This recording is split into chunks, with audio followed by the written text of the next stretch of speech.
Hey everyone, welcome to Cool Chess. It's really easy to win at chess when your opponent makes bad moves, but what about when you're up against a strong player? Well, that's a different story. Your only shot is to have a deep understanding of why you're making your moves, or you're going to get tricked. This video will introduce you to the logic of chess and show you how to build your game to rule the board from the very first move. I'm 100% sure that if your chess rating is under 2,000, you're going to be a much better chess player after watching this video. Sounds good, doesn't it? And I really think that's the truth. In this video, you can learn how to evaluate positions, pick the right strategy, create a solid plan, choose the opening, and how to calculate precisely, which is crucial to make your plan work. All these things build on each other, and if you understand how they connect, you can take your chess skills to a whole new level. Got any clue how much a chess teacher would bill you for this? But here on Cool Chess, you're getting this top knowledge easily, quickly, and yup, it's 100% free. Regular Cool Chess viewers might have noticed that this will be a summary of our previous videos. So, for those lucky folks who have already memorized the content, I suggest that they spend the next hour with some online blitz games and practice what they've learned, because that's super important. The rest of you, however, should pay very close attention to every single word, okay? Oh, and before we kick off, if you feel you won't make it through the whole video in one go, don't forget to save the video. Okay, so let's get started. Properly evaluating the position is key to everything in chess, so that's where we'll kick things off. Okay, so let's see what you've got to analyze when you're evaluating a position. First of all, the value of the pieces. It's very basic stuff. Even beginner chess players should know the value of each piece. So the values are pawn 1, bishop and knight 3, rook 5, queen 9, and the king is priceless. To practice figuring out the total value of the pieces, let's check out this position. White's piece's value is 9 plus 3 plus 5. That's 17. Black's piece's value is only 5 plus 5. That's only 10. If you only focus on the value of the chess pieces, White has got a huge advantage. Piece of cake, isn't it? Now let's jump into the next topic. It's still not too complicated, but it's going to be super important. It is the safety of the king. Now let's have a look at this position. First, let's check out the total value of both players' pieces. The result of the evaluation is 34 and 36. So, based purely on the total value of the pieces, Black is better. But is Black really doing well? Not at all. Here's where the king's safety comes into play. And in that regard, White is in a much better position. If it's White's move, the threat is checkmate. In this game, it was Black's turn to move, but even so, it didn't last much longer. Black's biggest problem is that the h7 square can't be protected, so Black got to move the rook. Let's see what happened. The f7 pawn is gone, so the king's pawn shield is totally destroyed. After that, White takes out the defending pieces. Boom, no more defense. The bishop comes into play. And it is checkmate. In this game, we can see that the king's safety is more important than anything else. Remember, taking down the king's pawn shield and the defending pieces often comes with some material sacrifices. Let's see what else we need to look at when evaluating the position. The next one is the pawn structure. Now take a look at this position. If you know how crucial pawn structures are, you'll figure out the move in just 5 seconds. Let's see.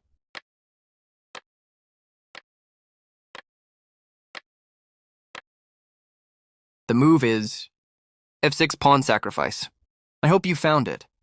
To really understand this move, let's compare the position before and after the move. Let's focus on Black's position. In this position, Black's pawn structure is solid. No isolated pawns, no weak pawns, everything's okay. The king's also safe, protected by an untouched pawn shield. Now let's see what's up after the pawn sacrifice. The once solid pawn structure is now wrecked. There's an isolated doubled pawn on a half-open file. It's not going to be easy to defend them in the long run. But here's the bigger issue. That beautiful pawn shield protecting the king is over. Tough times ahead for Black. Now let's see White's position. Not only are we causing Black some serious headaches, but we've also activated our bishop and rook. Anyone would make that trade for just one pawn. It's totally worth it. Okay, you are doing great job. We've made it to the final factor to check. Let's see what the last one is. The last one is none other than piece activity. Now, take a look at this position. First, let's check out the total value of the pieces. It's 17 for white and 17 for black too. But this is everything except a draw, because there is a huge difference between the activity of the pieces. It's weird, but we can notice that a chess game sometimes feels a lot like real life. Battles are usually won by the side with better weapons. But having good weapons isn't enough. You've got to know how to use them. The value of the chess pieces represents the quality of your weapons, and your ability to use them is the activity of your pieces. But what makes a piece active? Listen up, because this is the key part. The more squares a piece can control, the more active it is. So always place your pieces in a way that they control as many squares as possible. Now let's go back to this position and compare how active each piece is. First, let's compare the knights. The white knight is posted in the center of the board and controls no fewer than 8 squares. On the other side, the black knight is hiding in the corner and only controls 2 squares. Now let's see what's up with the bishops. The white bishop is an absolute beast. It controls almost the entire long diagonal. Poor black bishop got boxed in by his own pieces. With a little kindness, he's worth as much as a pawn. The rooks? The white rook is posted on the open file, ready to crash into black's position.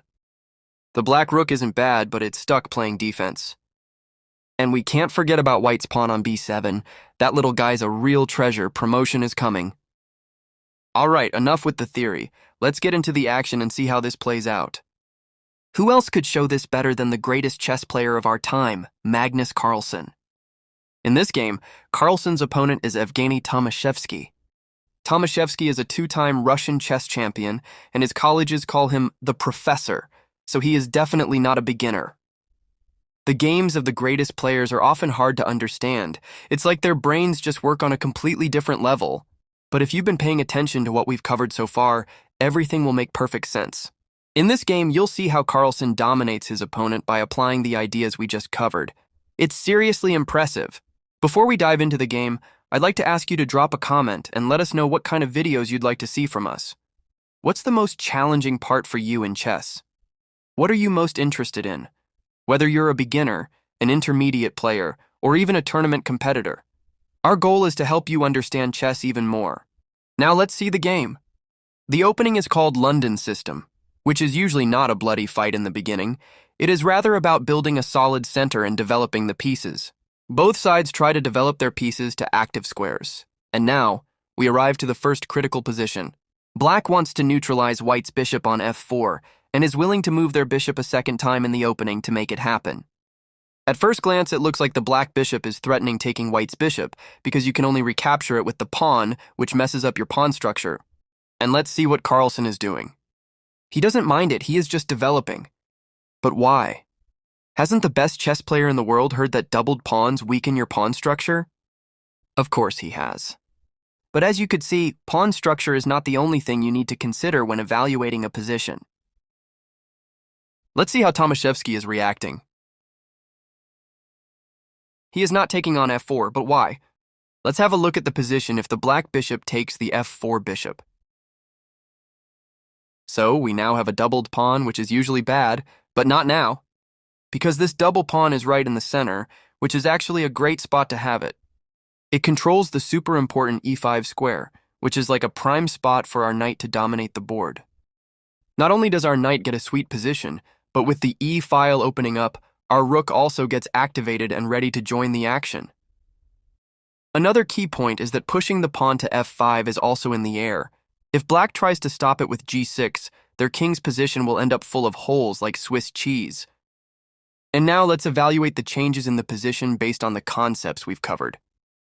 A double pawn has formed, which weakened the pawn structure a bit, but on the bright side, our pieces have become more active. That's the thing. You gotta give something to get something. If your opponents are playing solid chess, they won't just let you improve your position for free. You'll have to offer something in return to make progress. So, Tomaszewski had a good reason for deciding not to take the bishop. All right, let's go back to the game. After knight e7, Carlsen played rook d1. It's good to put the rook to the black queen's file. Black sent his knight to the king side. And now we have to do something with our bishop. Now comes something simple and superb. What? What on earth is superb in 2 exchanges? Okay, one more move and we will see. Taking the knight on g6 with your active bishop is not an easy decision, but this position was in Carlsen's mind. And now let's have a look at our list. How did the position change? First of all, you have to know that position evaluation is not only about you, it's about your opponent too. If your opponent's piece goes passive, it actually boosts the activity of your pieces relative to theirs. And that's great. Thanks to the exchanges, White's king has become more secure compared to Black's. Our pawn structure have become better because Black's got a doubled pawn. And our pieces have become more active since the bishop on b7 is very passive. Okay, let's continue analyzing the game. The next move was g5. That's a logical move because Black wants to stop White from gaining space with f4, but actually it wasn't a good idea. Black made a mistake. With the g5 move, he didn't actually stop anything, because f4 is coming. And after g takes f4, White has a shocking surprise in store for Black. Let's be honest, who wouldn't take that pawn in this position in a heartbeat? Well, Magnus wouldn't. Rook to f1. Fantastic move. In the game, Black played knight d7. Let's see what's the move for f takes e3. Okay, how about we dive into a little challenge? Let's see if you can find it in 5 seconds.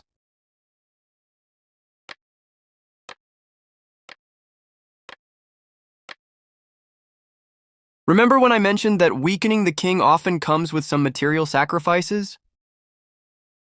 Bang! I've told you. And things are looking terrible for Black. I don't want to show all the variations, but let's see what happens if Black takes the rook. The Black king is almost naked, so we can quickly bring our queen into action. After that, we're bringing the other rook into the game. We don't mind that the knight is hanging on d2. Attack is the top priority. Black is totally helpless. The Black pieces are doing nothing. If he takes the knight, the rook comes into action and checkmate's coming. As you can see, keeping your king safe is way more important than the value of your pieces. Now let's go back to the game. White is sending his queen into the attack, and Black has no choice but to defend with his pieces. The f-file just opened up, and Black decides to save his king with a queen trade. But no problem, we are happy with that. Because after the queen trade, the Black king is safe, but Black's pawn structure became terrible. The queen trade completely changed the situation. In moments like this, it's super helpful to take a quick pause and reevaluate the position. Look at our checklist. First of all, our advantage in king safety has disappeared after the exchanges. On the other hand, like I mentioned earlier, Black's pawn structure has fallen apart, and that's a huge advantage, especially in the endgame. Our pieces are still super active. Look at our rook. Carlsen felt earlier that the d-file was the right place. Black needs to play defensively here. White is stabilizing his position, then starts putting pressure on Black's weak pawn.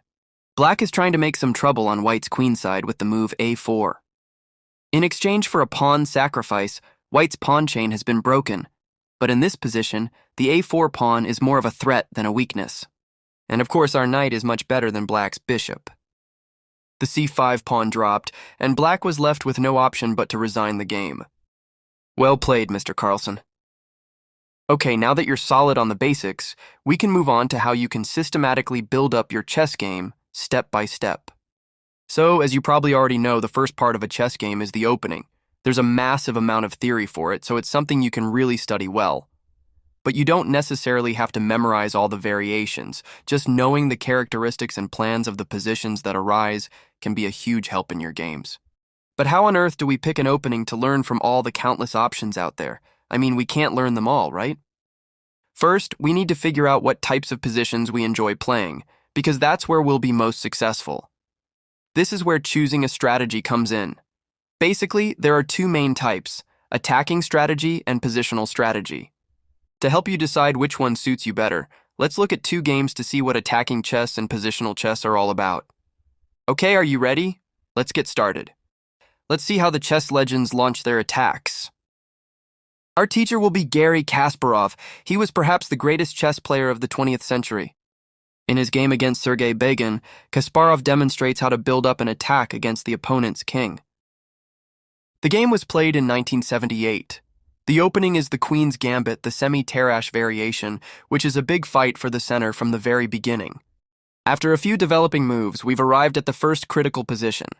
The next move shows you the real difference between a positional and an attacking approach.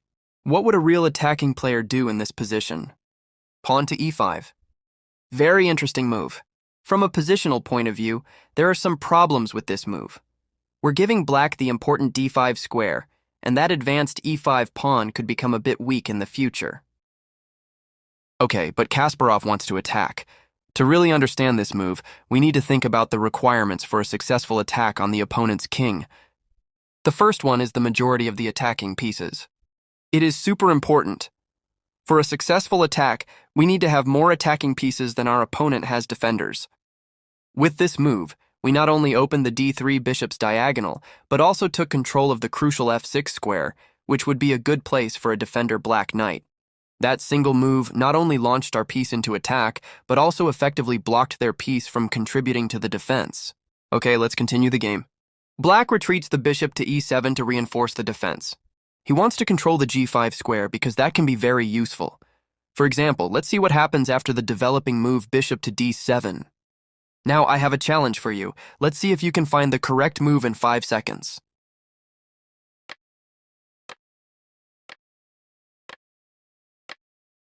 And the move is bishop h7.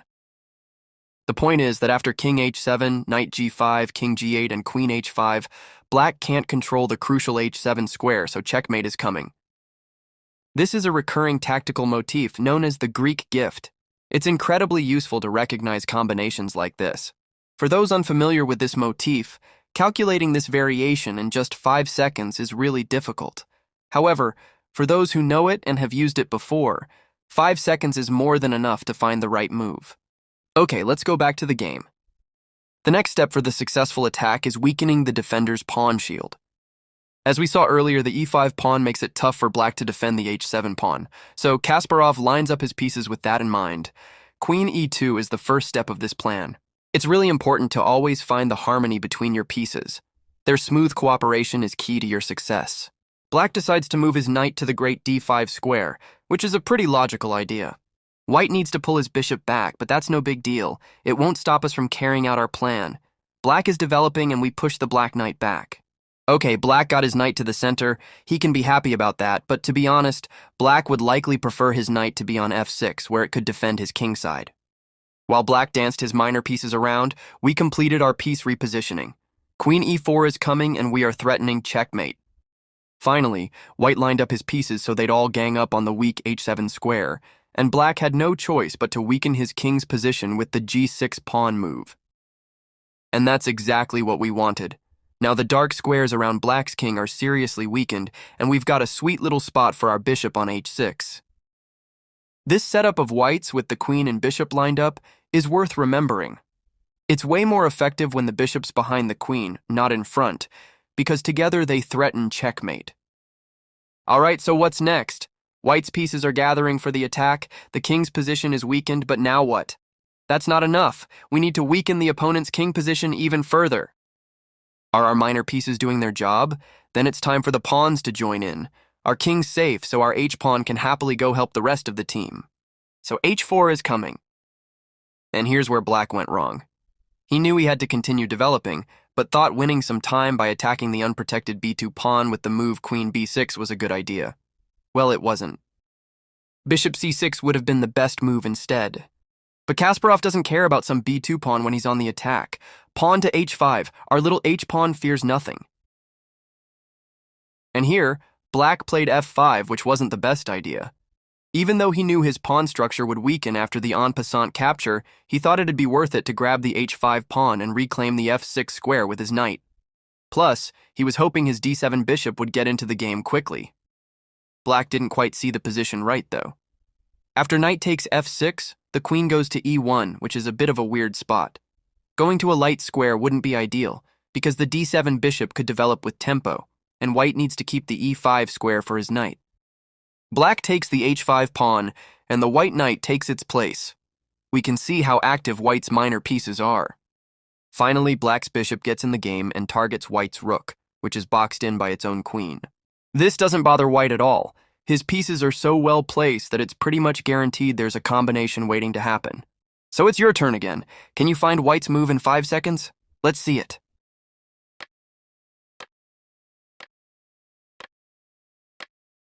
The solution is bishop takes g6.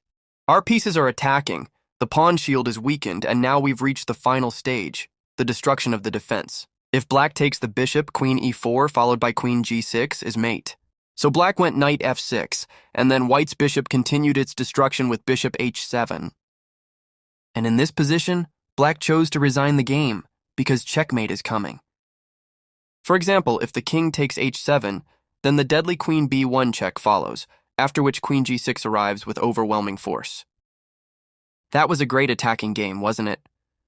Kasparov systematically executed his attack and left his opponent with no chance. Do you think the attacking strategy is your style? Well, before you decide, make sure to watch the next game, where none other than Kasparov, the winner of this last game, becomes the victim of the positional strategy. Leading the white pieces is the phenomenon of positional play, Anatoly Karpov, while black is played by the legendary attacking player Garry Kasparov. Back in 1990, this game was played for the World Championship title.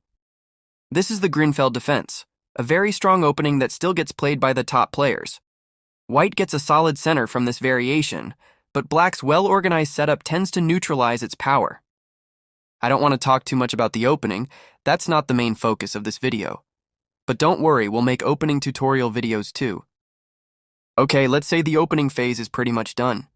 We've got to come up with a plan. But where do we begin? At this point, it's always helpful to go over our own position, checking for strengths and weaknesses. Let's see how white is doing. What do we like about our position? First of all, we've got a nice little center, which does a great job of restricting black's pieces. Our king is completely safe, no need to worry about any attacks. Our pieces are active, the queen is in a good spot, the dark squared bishop is tying down black's rook, and very importantly, our rook is about to take control of the only open file. And what are the weaknesses of white's position? Well, that's not quite as easy to find, but that's no accident. A player like Anatoly Karpov is very careful to avoid having weaknesses.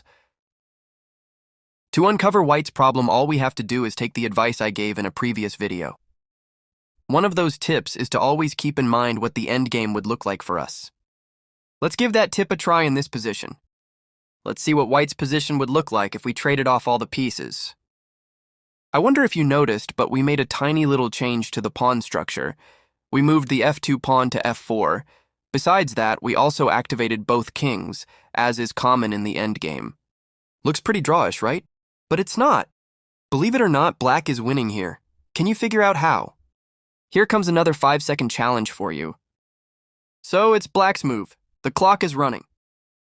Alright, I'll flip the board for you, maybe that makes it easier. Let's see how good you are at pawn endgames.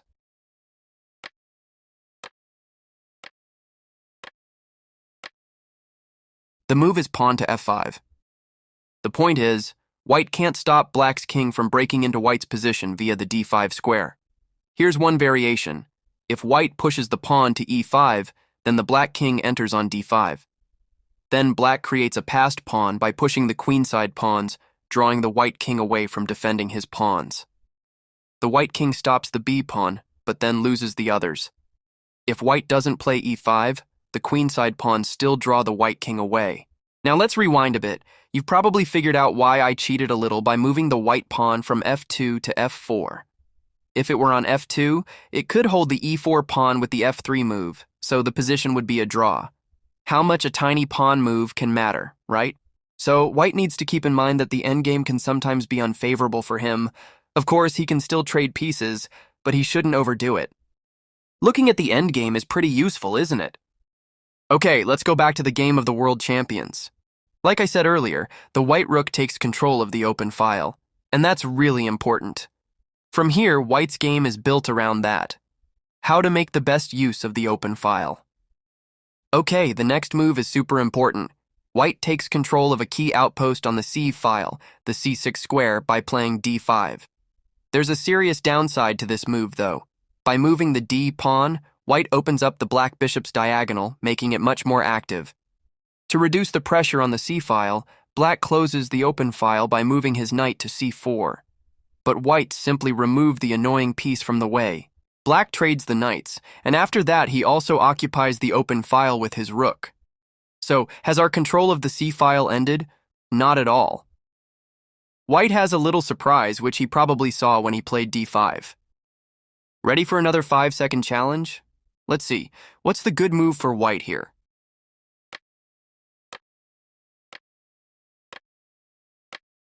And the move is rook c6. This is a really important move. It allows white to take control of the c-file. Let's see what happens if black captures on c6 twice. Turns out black's king isn't as safe as it looks because the back rank is weak, and our queen is exactly where she needs to be. And after bishop h6, it's game over because queen f8 is coming. Of course, black saw this, so instead of taking c6, he played bishop to e5. Okay, things are going well. The c-file is ours for good. But what's next? The next part of our plan is based on a simple truth. A rook is usually most dangerous on the 7th rank. So, let's put it there. That's exactly why black put his bishop on e5 to defend the c7 square. So what should we do? Let's trade his bishop. Makes total sense, right?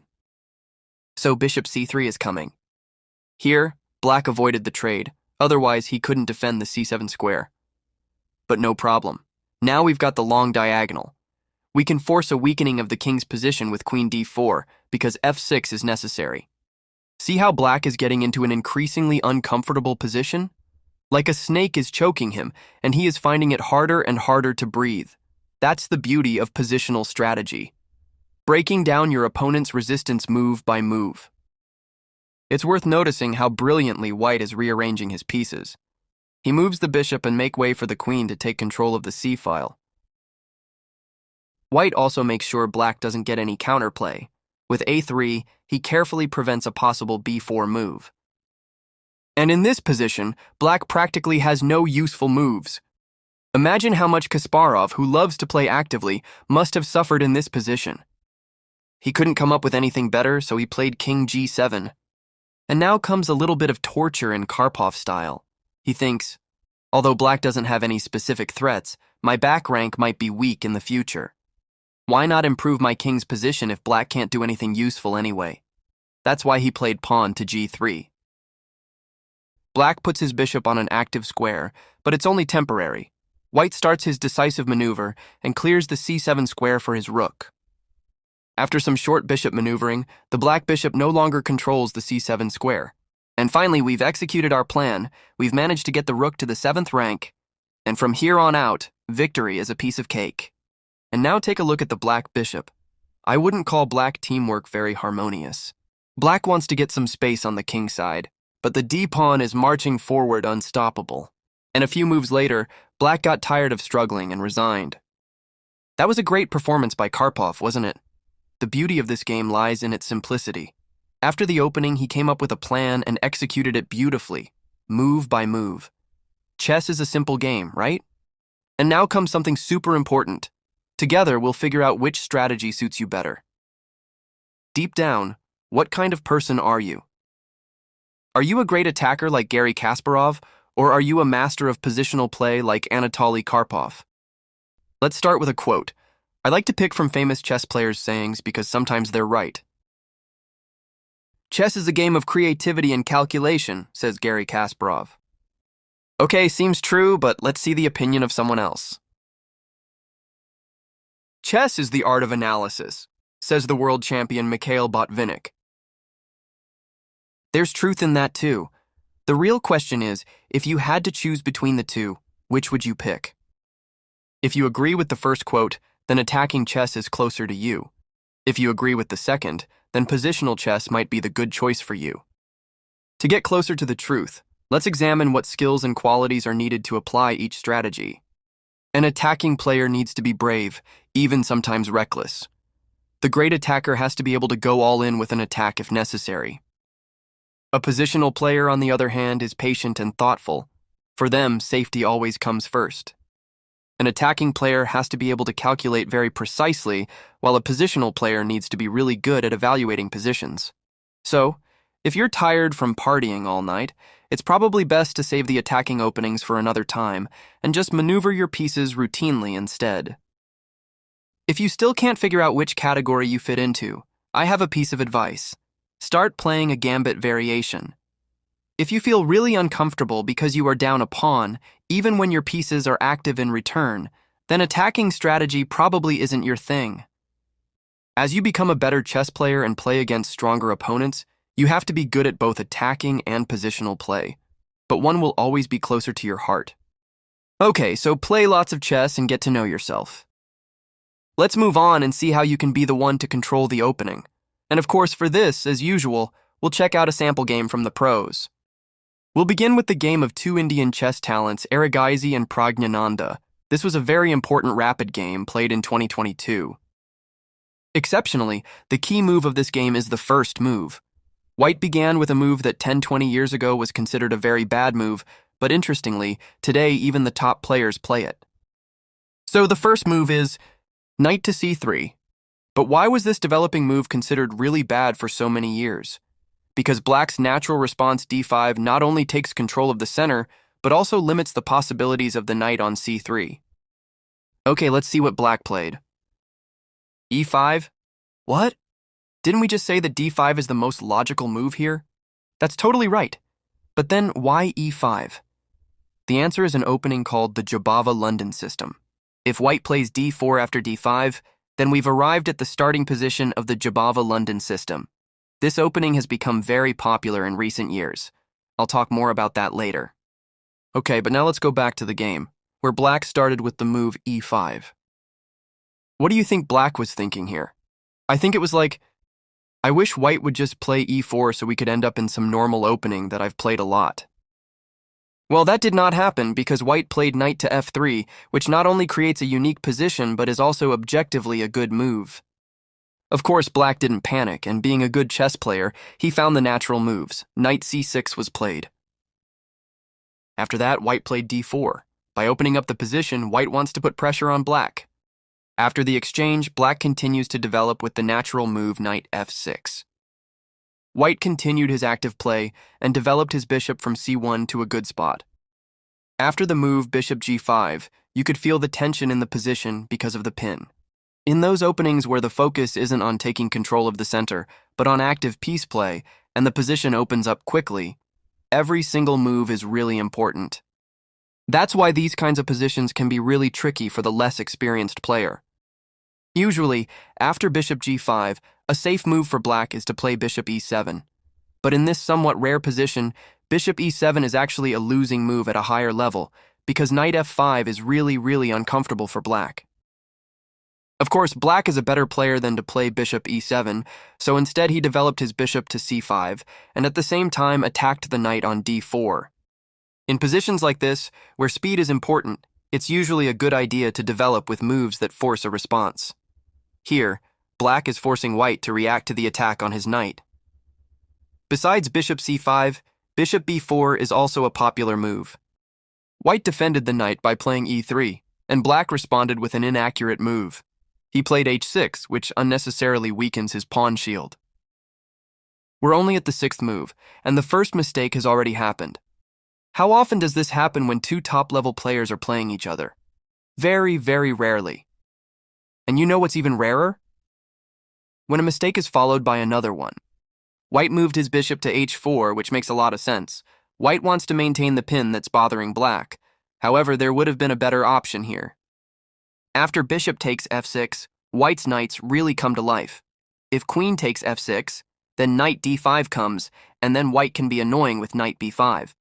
And even though Black is still holding on, White is clearly better thanks to their more active pieces and the space advantage.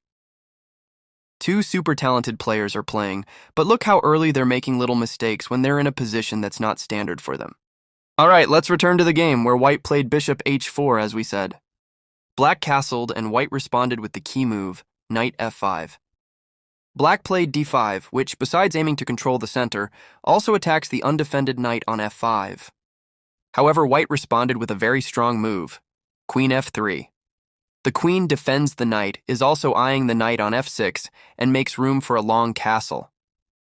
Things are looking dangerous for Black, so he has to play actively. By playing knight e5, he attacks the queen and moves the knight towards the king's side, where White's pieces are in the majority. However, White is a bit ahead of black, and the mistake of the h6 pawn move now has consequences. Knight takes h6 follows. The knight can't be taken, because the knight on f6 would then be hanging, but the question is, where should we move the king? To h8 or to h7? Black made another mistake here. He moved his king to the h7 square. King h8 would have been more accurate, and although white would have kept the initiative in that case too, black would have had better chances to defend. White has to move his queen, but fortunately he has good spots for it. From f4, and then after bishop d6 also from g5, the queen can do what it needs to. It controls both the f6 and h6 squares, so the knight on h6 still can't be captured. Black played queen d7, trying to trap the knight on h6, but white has a solution for that too. If it can't escape to f5, it'll escape to g4. h3 was played. And now we really see the downside of the king moving to h7. Now black wants to play knight g6, but because he moved his king to the wrong place, white can now pin the knight on g6 by playing bishop d3. It's worth keeping in mind that it can often be bad if the king peeks out of its safe spot, like here on h7, because we can get into trouble from a pin or an unpleasant check. So, black decided to shut down the b1-h7 diagonal by playing knight e4. After the trade, white moved the knight back to g4 as he had planned, and now that black doesn't have to worry about the pin anymore, he finally played knight g6. And now what about the bishop? White found a clever way out. After queen h5 check, he moved the bishop to f6, which of course can't be taken because of knight takes f6 check, which wins the black queen. And here black made a huge blunder. He moved his queen to a4. Instead, he could have played queen f5, and white would have still had to work hard to make his pawn advantage count. Okay, and now it's your turn. Time for a 5-second challenge. White to move and win, the clock is ticking.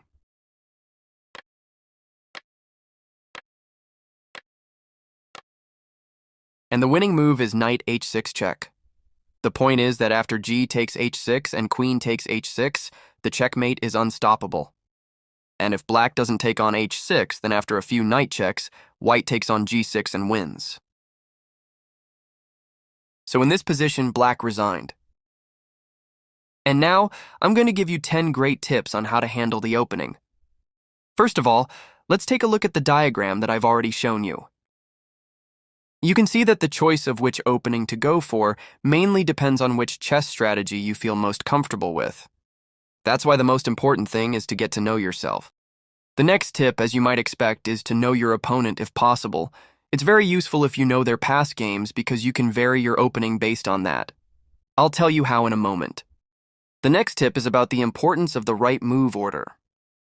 Imagine you want to play the Jobava-London system, and you check what openings your opponent usually plays.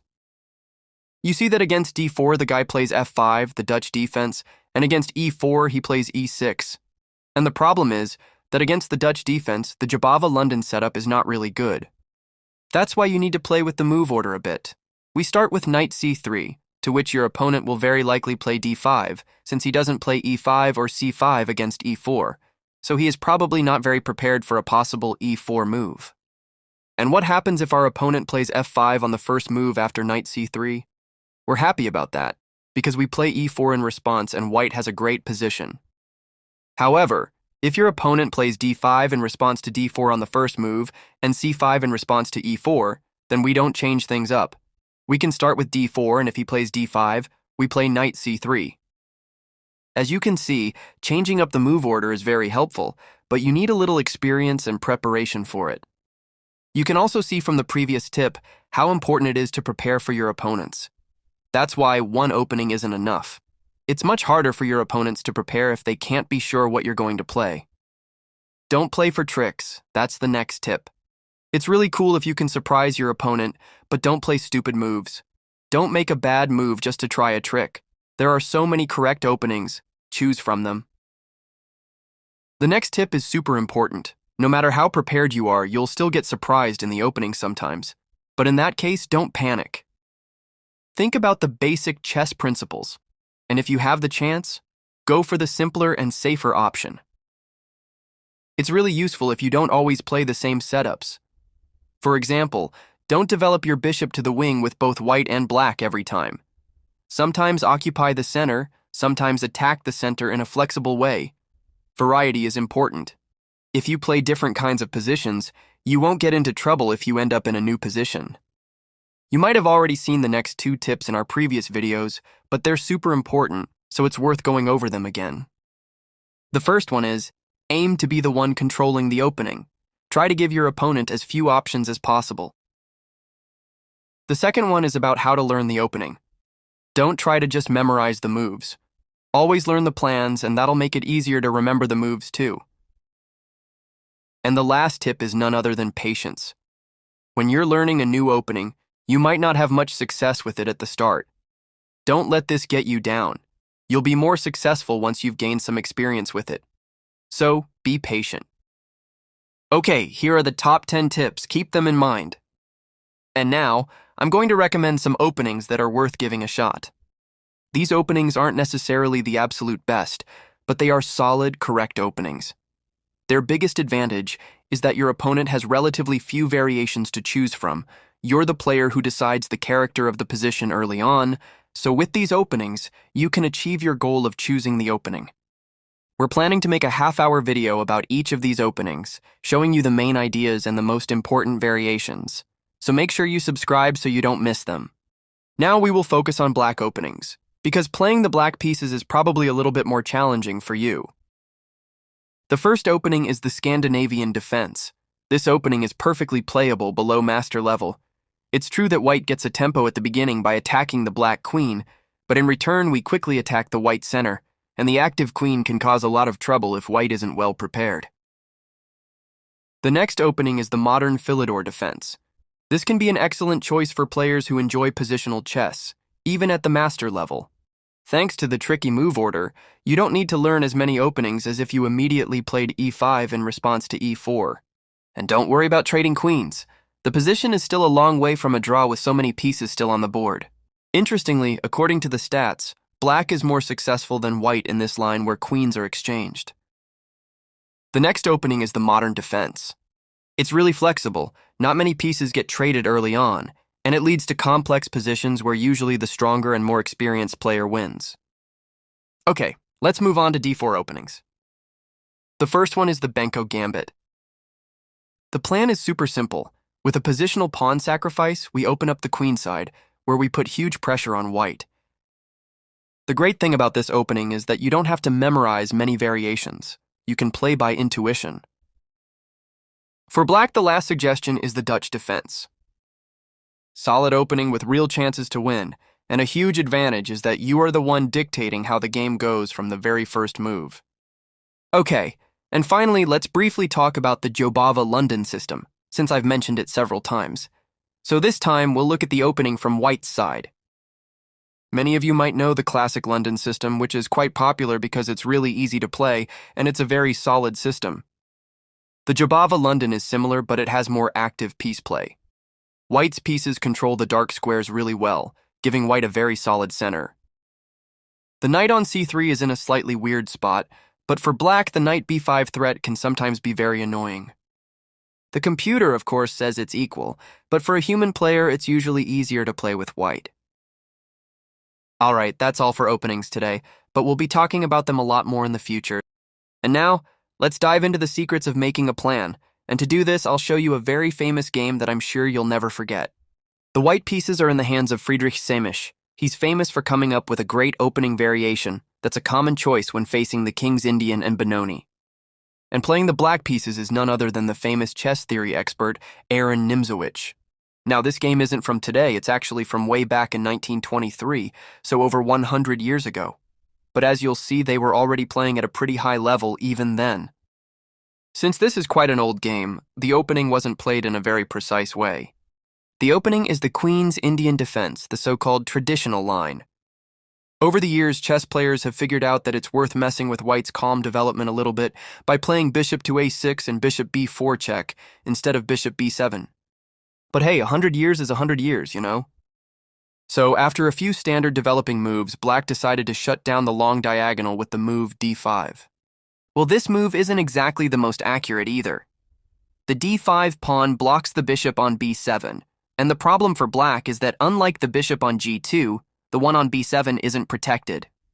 However, back in those days, they still put a bigger focus on controlling the center with pawns. So, white puts his knight in the center, and black stabilizes his pawn center with c6. Well, that bishop on b7 doesn't look good, does it? At this point, white took the pawn on d5, which actually made things a bit easier for black. If white had played e4 instead, black would have had a much harder time. Even so, white can't really complain. His bishop gets a nice outpost on f4, and after black plays a6 to prevent knight b5, white is able to occupy the open c-file with his rook. Black gains some space on the queen side with b5. He would actually have a nice position if that bishop on b7 wasn't so terrible. Here white played queen b3 and was probably thinking, I've developed my pieces really nicely, connected my rooks, everything's just great. Honestly though, that's a bit of an oversimplified way to think about piece development. Let's rewind one move. White could have found a better move if he'd just asked, do I have any piece that's not well placed? Because developing your pieces isn't just about getting them away from their starting positions, the key is to get them to the right places. Let's quickly run through our pieces. Our rook is on the open file, which is awesome. Our two bishops are okay. The knight on e5 is fantastic, but the other knight has nothing to do on c3. The black pawns control all the important squares where that knight could go. Plus, it's even blocking the rook's path on the c-file. Alright, so the knight's in the wrong place, but where would be a good place for it? You know what? I'm gonna make you think about this a little.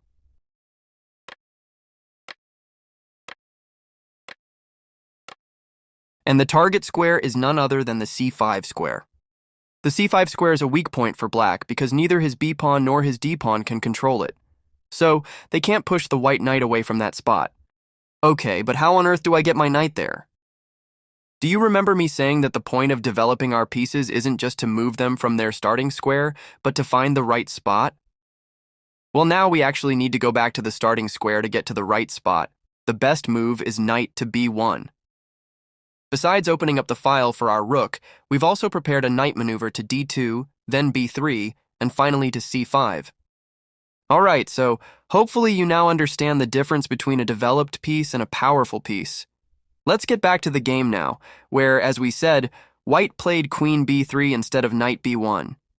Of course, black also wants to keep up in development, so he moves his knight to c6, which puts pressure on both the d4 pawn and the e5 knight. Wouldn't it be so much better if our knight wasn't on c3, right? Because then our rook would also have control over the c6 square. White couldn't think of a better move, so he exchanged his knight, and he had to say goodbye to one of his active pieces. Okay, and now comes the interesting part, making the plan.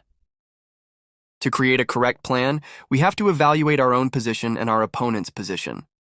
We've already covered position evaluation before, so now let's analyze this position based on what we learned there.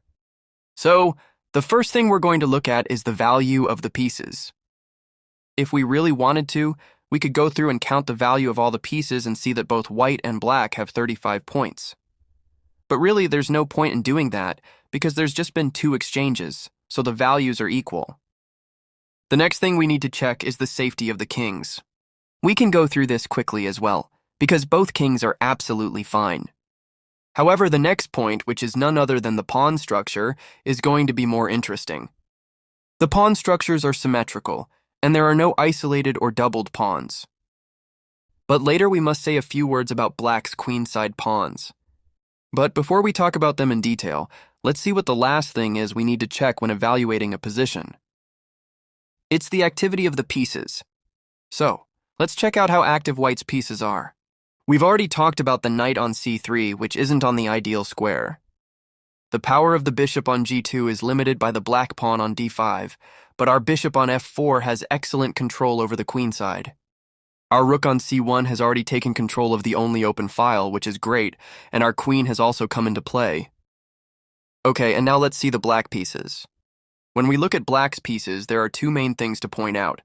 The bishop on c6 is very passive, and black is a little bit behind in developing his pieces. Okay, and now let's go back to black's queenside pawns for a moment. If you've played or watched a lot of chess games, you might have noticed that you often have to take on some positional weaknesses in exchange for activity. That's exactly what happened in this game too. Black's A and B pawns moved forward, giving Black space on the queen side that he can fill up with his pieces if he has enough time. However, because Black's pawns have moved forward, they've become vulnerable and a bit weak. And another positional weakness, as we've already mentioned, is that the C5 square has become weak for Black. You have to give something to get something, right? Okay, so now we know quite a lot about the position, but there's still something you need to know so you can make a good plan. Let me share with you something important that you should always remember. Where we have more power than our opponent, that's where we can beat him. So, if you can make the fight happen where your pieces are strong, then you'll win. Let's see what this means in this position. White's bishops are mainly focused on the queen side, our rook has taken control of the open file on the queen side, and our knight and queen are also there. Also, we just noted that Black's queenside pawns could be a bit vulnerable. Okay, now that we've gone through everything, let's see what White played. Pawn to h3? Huh? What is that? What's the idea behind that? Didn't we just say we should be doing something on the queen side because that's where our pieces are? Yeah, you're totally right. It's just that Samish didn't see this video 100 years ago. And by the way, he also didn't play thousands of online chess games a year to learn from. Back in the old days of chess, there were one or two brilliant minds, but for the players who were considered the second level, it was pretty typical for them to play super well sometimes, but other times they wouldn't always figure out which piece to pick up. So it looks like this wasn't Samish's great day.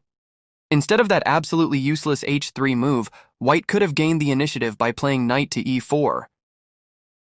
This little tactic is based on the fact that the Black bishop is hanging on c6. Although Black temporarily gains a pawn advantage, the activity of White's pieces provides compensation for it. With accurate play, Black can probably hold his position, but it's worth keeping in mind that when the position opens up, it usually benefits the player with the more active pieces. And now I'm going to cheat a little bit. I know exactly what's going to happen to White in the rest of the game, so from now on, I'm going to look at things from Black's side. So, let's flip the board. Okay, so now that we've flipped the board, let's quickly come up with a plan for Black too. It'll be quick, I promise. We're done with evaluating the position. We're pretty lucky as Black. Besides the fact that our opponent clearly has no clue what plan to choose, his h3 pawn move has also weakened his king's position a little. So, where should we play then? On the king's side or the queen's side? White's forces are on the queen's side and his king's position is weakened. Of course, we're attacking on the king's side. But before we do that, we've got something to take care of. When you're attacking on opposite sides of the board, it's a bit like fencing. Sometimes you've got to block a couple of attacks before you can launch your own. So, no matter how much we want to attack our opponent, we first need to defend our bishop on c6, otherwise we could get into trouble. Black didn't forget about that and played queen to d7. White still couldn't come up with a plan, so he decided to move his king to h2, thinking it would be a slightly better place. Now, White isn't threatening anything, so we can start our attack. How do we begin?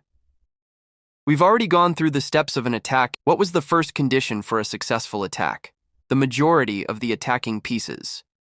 It's great if we can throw one of our pieces into the attack, but it's even better if we can also chase away a defending piece at the same time. Which move do you think achieves that?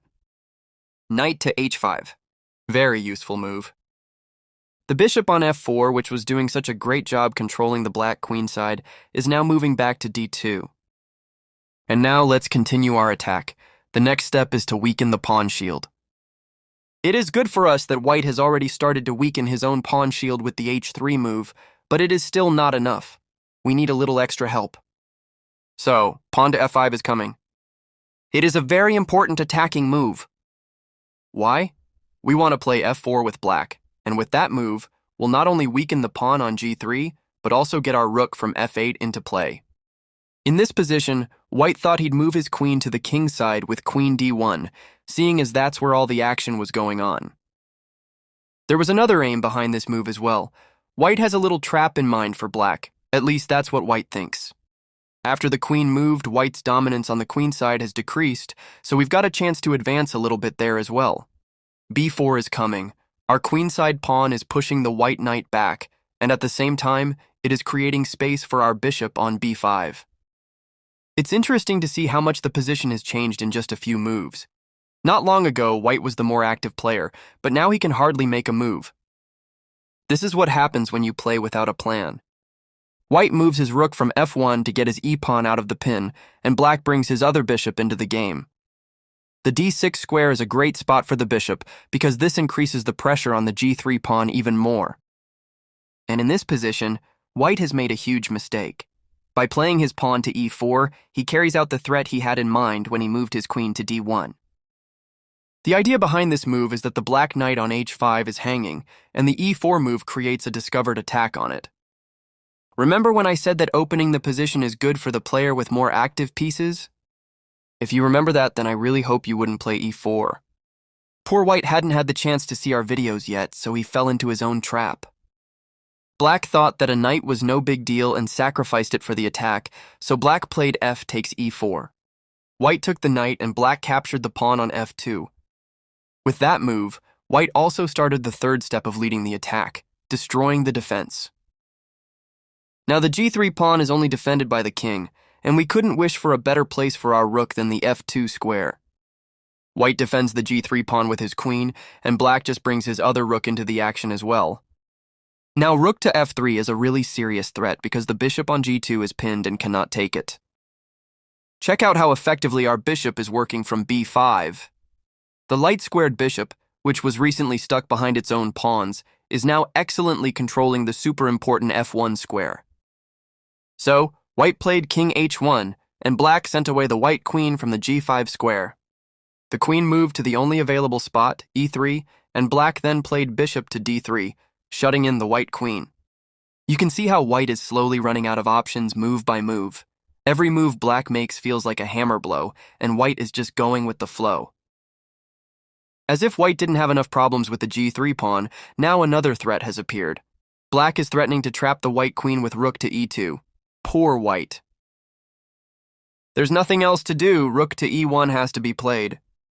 And now it's time for another 5-second challenge. The next move is what made this game famous. I wonder if you can figure it out. Black to move and the clock starts now.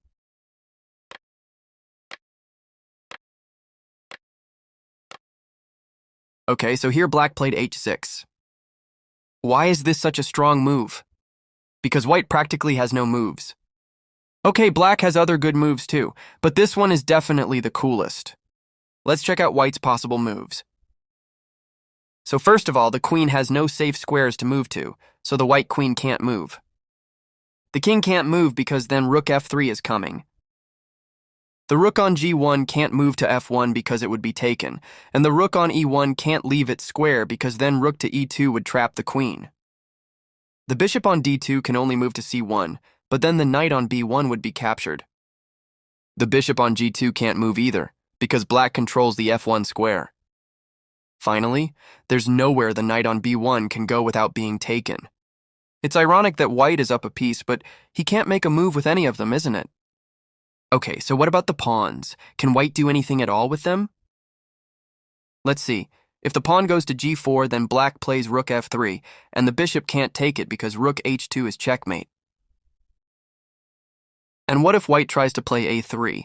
That doesn't help white, because black simply plays pawn to a5, and white is in trouble again. And what happens if white plays a simple b3? Nothing. Black simply makes a waiting move like king h7, and then we just wait for white to run out of pawn moves.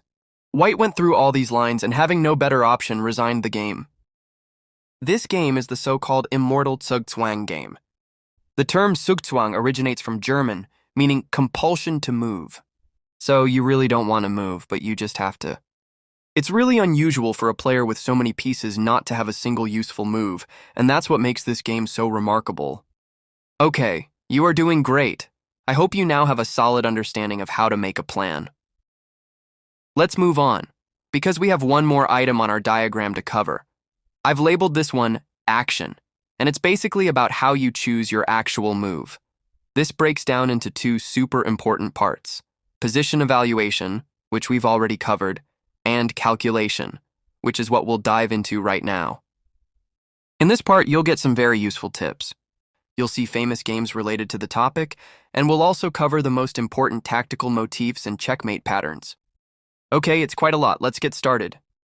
To warm up, let's dive into a famous game in which something pretty shocking happened.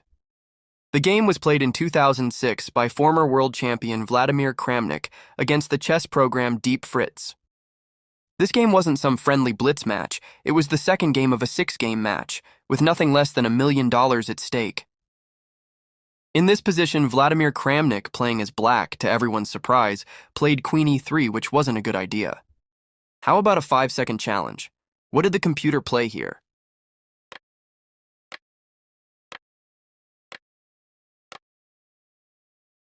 Of course, the computer played Queen h7 checkmate without mercy. How on earth could it happen that a brilliant player like Vladimir Kramnik misses a one-move checkmate? The reason for the blunder is obvious. He hadn't seen this video yet in 2006. And now let's see how to calculate accurately and what we can do to avoid blunders like that. The first and most important thing you need to do to improve your calculation skill is to effectively reduce the number of variations you have to calculate. Did you know that after 3 moves there are 121 million possible positions in chess? Well, that's quite a lot, isn't it? No matter how well you can calculate, you can't evaluate every single possible move. But if you have enough experience, then usually you'll only need to choose from about 2 or 3 lines. But don't get me wrong, if in a position you see 4 or 5 possible moves and you can't choose which one to play, that doesn't mean you're a bad player. That means you're probably not familiar enough with the typical plans of the position.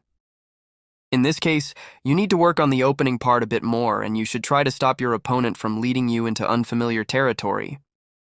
Okay, the next important thing you need for calculating well is effective time management. To have the chance to calculate all the important variations, good time management is crucial. This means that you play the obvious moves quickly, but you don't mind spending time on important decisions. Okay, sounds easy, but how do we decide which move is obvious? During a game, a really big part of the moves are forced. There are obvious trades and forcing checks, and it's easy to react well to these. Besides these, what often saves you a lot of time is asking the right question. It's useful if you don't just look at what happens if you make a move. Also ask yourself the question, what happens if I don't make the move? If you ask yourself this question, then sometimes there's no need to calculate. You can realize that if you don't make that move, you're going to lose anyway. So, in this case, I know it sounds stupid, but first we move, then we calculate. Why? Because after your opponent's move, there are fewer variations to choose from, so your calculation will be more precise. But be careful, as the saying says, the exception that proves the rule. In some cases, an in-between move, or we can call it intermezzo, can happen, like an intermediate check before recapturing a piece. So it's important to keep your eyes open, stay sharp so you don't miss something like this. Okay, and now let's see what kind of position typically require more thinking time. There are moves that can determine the result of the game, like a tactic involving a sacrifice that's potentially winning. Here you can think of your thinking time like an investment.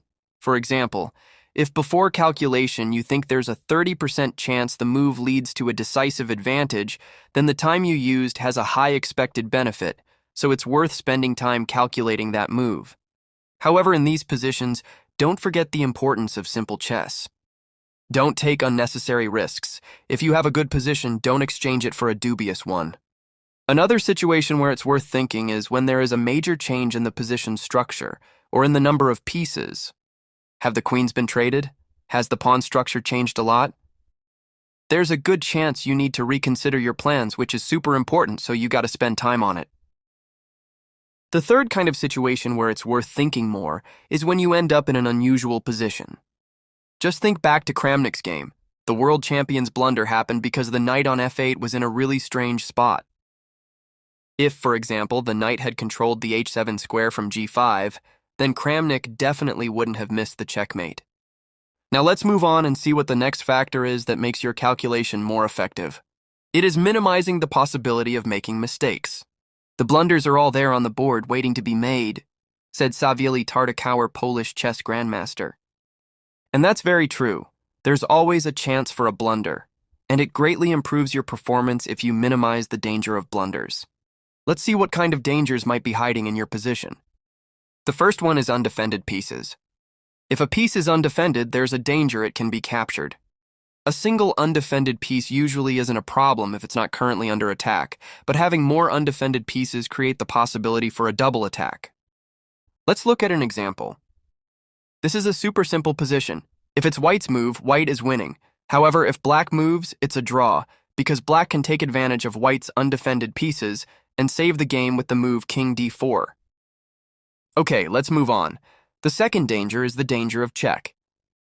A check on its own isn't necessarily dangerous, but it can be a problem when you have other dangers too. For example, combined with an undefended piece, they can cause problems. Let's see an example. In this position, white has an undefended piece, the bishop on g5, and there's also the danger of check, so after queen a5 check, white loses a piece. Okay, let's move on.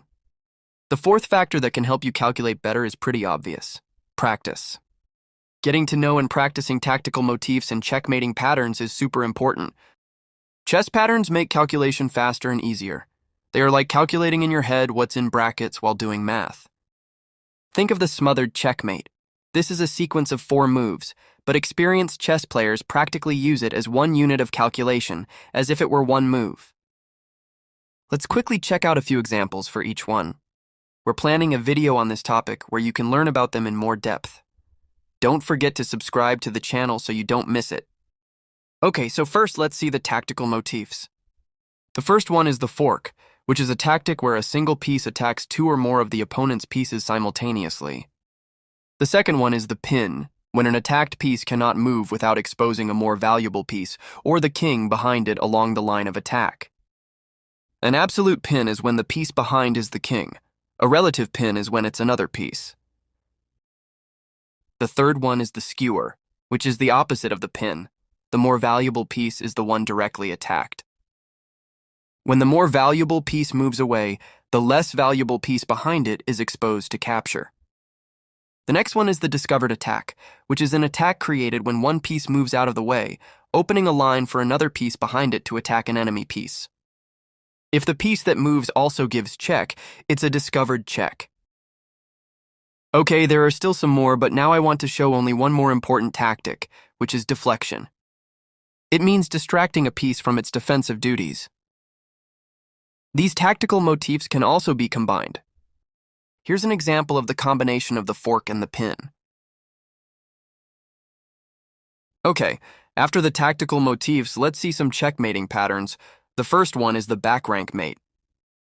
Back rank mate happens when a player delivers checkmate by attacking the back rank of the opponent. The next one is the smothered mate, which is named that because the king doesn't have any squares to move to due to its own pieces, so just a knight is needed for the checkmate. Now comes the checkmate on the h7 square. Checkmate on the h7 square with the queen by white is very common. This can be helped by a light squared bishop, a rook on the h-file, or a knight usually from the g5 square, but as you could see from Kramnik's game, sometimes even from the f8 square. Especially in games of lower-rated players, checkmate on the f7 square is frequent if the black king hasn't castled. This most often happens with the queen, but it can also happen with a bishop. There are many typical checkmates that can be related to the absence of the fianchettoed bishop, so I'll show you some examples. A position full of holes makes checkmating a lot easier, so that's why weakening the pawn shield is a key part of a well-planned attack. Okay, there are still a bunch of different ways to checkmate, for example, the opera mate, the Arabian mate, the Anastasia mate. Of course, you don't need to know the names of these. The important thing is to solve many, many puzzles, and you will learn these checkmate patterns. You can find puzzles among our short videos too. Practice with them. Okay, well done. We learned quite a lot today, but if you want to learn even more, don't forget to subscribe and check out our other videos too. And if you have any questions or need help with your chess improvement, feel free to write a comment and we'll do our best to help you. I really hope you liked it. See you in our next video.